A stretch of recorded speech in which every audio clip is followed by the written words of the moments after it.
1 Samuel 5, New Living Translation. After the Philistines captured the ark of God, they took it from the battleground at Ebenezer to the town of Ashdod. They carried the ark of God into the temple of Dagon and placed it beside an idol of Dagon. But when the citizens of Ashdod went to see it the next morning, Dagon had fallen with his face to the ground in front of the ark of the Lord. So they took Dagon and put him in his place again. But the next morning the same thing happened. Dagon had fallen face down before the ark of the Lord again. This time his head and hands had broken off and were lying in the doorway. Only the trunk of his body was left intact. That is why to this day neither the priests of Dagon nor anyone who enters the temple of Dagon at Ashdod will step on its threshold.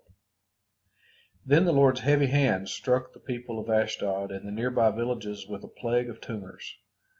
When the people realized what was happening, they cried out, "We can't keep the ark of the God of Israel here any longer. He is against us.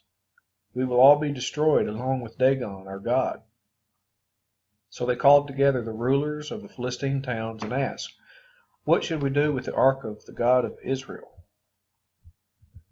The rulers discussed it and replied, "Move it to the town of Gath." So they moved the ark of the God of Israel to Gath. But when the ark arrived at Gath, the Lord's heavy hand fell on its men, young and old. He struck them with a plague of tumors, and there was a great panic. So they sent the ark of God to the town of Ekron. But when the people of Ekron saw it coming, they cried out, "They are bringing the ark of the God of Israel here to kill us too." The people summoned the Philistine rulers again and begged them, "Please send the ark of the God of Israel back to its own country, or it will kill us all." For the deadly plague from God had already begun, and great fear was sweeping across the town. Those who didn't die were afflicted with tumors, and the cry from the town rose to heaven.